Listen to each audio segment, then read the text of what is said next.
We live in a digital world.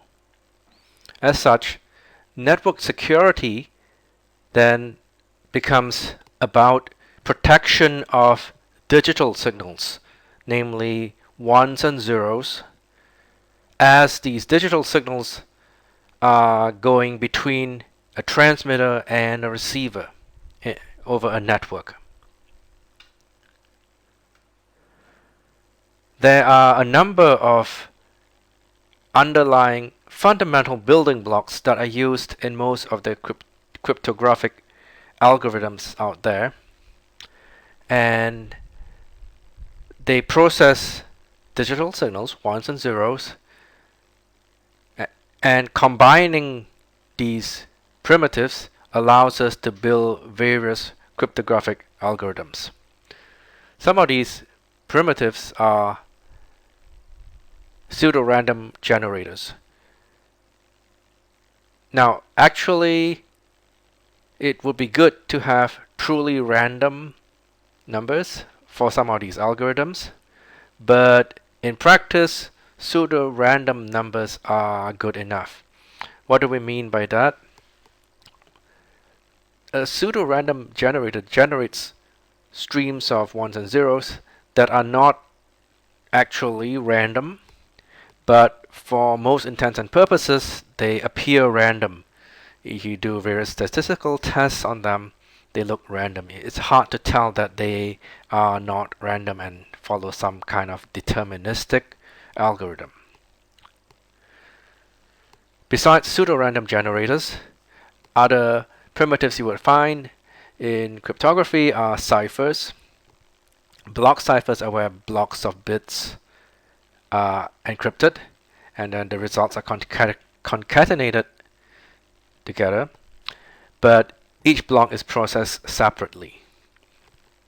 Stream ciphers, on the other hand, are where you have streams of ones and zeros going into the cipher and then a stream of encrypted ones and zeros coming out. The important thing about ciphers is that it needs to be hard to do the reverse, so that if you have ciphering happening at the transmitter and then someone other than the intended receiver receives this encrypted data, it would be hard for them to decrypt the message. Only the receiver is able to decrypt it properly. And one way this might be done might be if the transmitter and receiver share a key that only the receiver then can use to unlock the message. Another security primitive that is found in cryptographic algorithms is a cryptographic hash. In order to protect the integrity of a message, the transmitter might compute a cryptographic hash of the message and attach that to what is sent, maybe attach that to the encrypted data.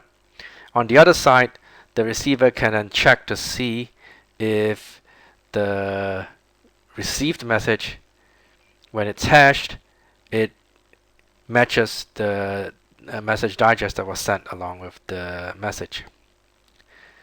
This works because cryptographic hashes are designed to be hard for an attacker to find another message that produces the same hash.